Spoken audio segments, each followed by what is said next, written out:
ce mois-ci, j'ai fait 20 000 € mais sans rien faire, juste avec ça.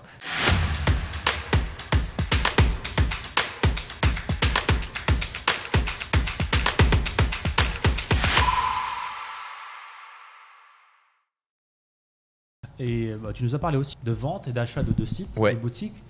On pourra peut-être en parler un peu plus en détail.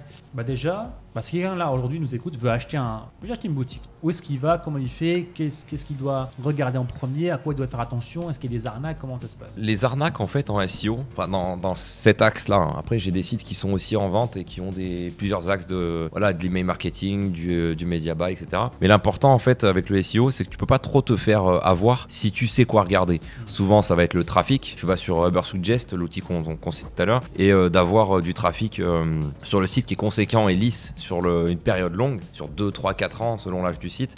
C'est quand même rassurant. Si tu vois que la personne vend le site et que le site il est en perte comme ça de trafic, c'est un peu inquiétant. Faut peut-être se demander, poser des questions à l'acheteur. J'en ai eu à vendre comme ça des sites de certains de mes élèves qui après revendaient leur site, ou d'autres. C'est souvent que la personne a arrêté de faire du contenu par exemple, ou qu'elle a arrêté de faire d'email marketing aussi qui poussait pas mal le trafic. Bref, faut... Ça, c'est des bonnes raisons ça. Ouais, il y a des bonnes raisons. Après les mauvaises raisons c'est tout simplement j'ai lancé un site ou concurrent. Les concurrents qui arrivent, qui ont encore plus faim, qui envoient plus de contenu et qui sont en train d'aspirer le marché, ça arrive souvent. Donc il y a ça, vraiment le trafic c'est important et c'est une valeur qu'on ne peut pas camoufler en fait. Il y a plusieurs plateformes d'analyse de sites, SEMrush la plus grosse et Ubersuggest qui est gratuite. On peut tester gratuitement avec SEMrush, mais vous pouvez rapidement avoir une vision globale des sites. Et puis après il y a le chiffre d'affaires. En SEO c'est souvent lisse. Si on voit que ça fait 20 000 et puis que ça redescend à 1000, là il y a un souci. Mais souvent en SEO on va essayer de racheter un site, qui est stable et qui fait un chiffre d'affaires quand même qui est relativement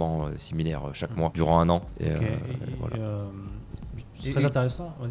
Du coup, c'est quoi le coefficient, un bon coefficient Ouais, alors un coefficient que moi j'applique et que j'ai d'autres collègues je connais le propriétaire de Dotmarket qui est une plateforme de vente de sites en France. C'est un petit peu lui qui m'avait coaché à ce niveau-là d'ailleurs pour m'expliquer comment ça marchait. On va souvent avoir sur le marché français un multiplicateur de x24, entre 2 fois 20 à x24 pour un site SEO qui se porte bien. Sur le bénéfice? Ouais, net, mensuel. Donc en gros, on découpe le bénéfice sur 12 mois et par exemple si le site rapporte 1000, je suis très mauvais en maths donc je vais pas me taper une honte ici. 24, ça va. Voilà. Ça va aller quand même. Ça va. Pourquoi tout le monde peut réussir à l'écart? Je m'affiche, tout le monde.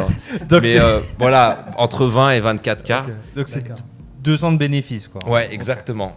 C'est vraiment ça, c'est 2 ans de bénéfices environ. Et en 2 ans, je récupère mon capital. Et c'est souvent en fait des sites sans l'amélioration. Ouais, sans le toucher, mais faut que les gens prennent en compte qu'il faut quand même rajouter du contenu, retravailler, donc il y a quand même du travail à faire. C'est ça aussi qui est important de faire quand on rachète un site, c'est de se dire ok, souvent les Américains ont ce mindset, je vais racheter un site et je vais le up à fond. Je vais le revendre aussi. Exactement, plus cher. Et moi j'ai vendu plein de sites où en fait moi j'atteins mon plafond de verre psychologique, j'ai pas envie d'aller plus loin, de faire du scale, Facebook Ads. Moi je le vends au prix, j'arrive à faire des sites comme ça, je le vends, le gars il est content, il peut repartir sur du media buy. Le gars qui m'a racheté le site récemment, enfin j'en ai vendu plein, mais sur les Vikings, c'est un Anglais qui est carrément intéressé par les Vikings, qui est très bon en media buy.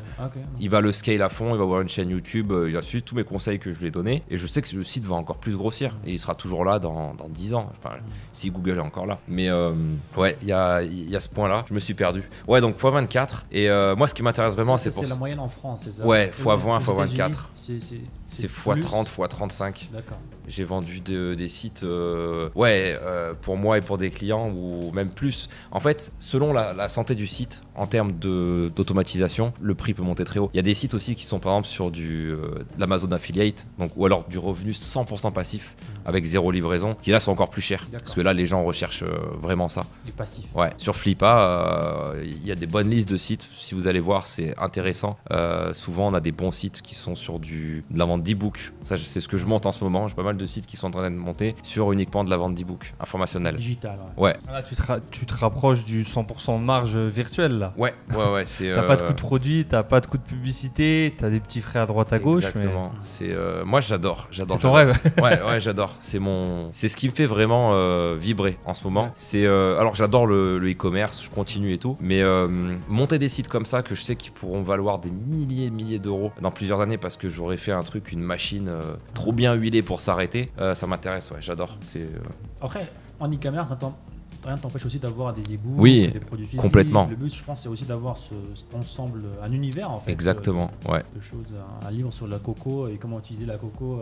Ouais, carrément. Surtout qu'il y a plein de moyens d'utiliser la coco. Il y a plein de trucs. Il y a plein On connaît quelques-uns, Adam. Le massage, oui. Alors, il y a le massage. Il y a après, il y a la coco qu'on boit. Il y a la coco qu'on mange aussi. Ouais. La pâte, je sais pas comment ça s'appelle à l'intérieur. Enfin bref, il y aurait moyen. Plein de trucs On peut toujours décortiquer sa niche et faire un maximum de contenu. De toute façon, c'est ce qu'il faut faire. Si on veut être premier, je pense, en SEO, il faut vraiment essayer de répondre à toutes les questions qui sont développées sur Internet. Ouais. Ok, super. Ok, donc, quelles sont les plateformes que tu utilises pour acheter? Donc, tu vas parler de Flippa, tu vas parler de .com aussi, .net, .market, en France. Ouais. T'en as d'autres que tu recommanderais Alors, j'aurais... en fait, c'est les deux principales. Marché US, international, Flippa. Donc si vous avez un site qui est espagnol, italien, allemand, même français, Flippa. Si vous voulez vendre à une audience française, je dirais .market. Après moi, c'est ce que je fais aussi avec c'est ce que j'ai commencé il y a 2 semaines en fait avec ma liste email. J'avais des sites qui traînaient en incubation comme j'aime le dire. J'ai vu un des sites très intéressants, une des niches très intéressantes que tu as envoyé en email. Ouais, voilà. Je vous laisserai découvrir. Ouais, et par exemple, j'ai fait 20 000 euros. La 5e niche. Sur toutes les boutiques. Ouais, je crois qu'il y a des coupés, voilà. Ce mois-ci, j'ai fait 20 000 euros, mais sans rien faire, juste avec ça. C'est-à-dire, moi, je touche une commission sur la revente des sites. D'accord. Ce sont pas tous tes boutiques. Ouais, il y a des boutiques à moi, il y a des boutiques qu'on a fait avec mes équipes, et du coup, en fait, souvent, on va avoir plein de sites qui sont en incubation, et on va se dire, attends, celui-là, bon, ok, il fait 50 visites par jour au bout de 2 mois.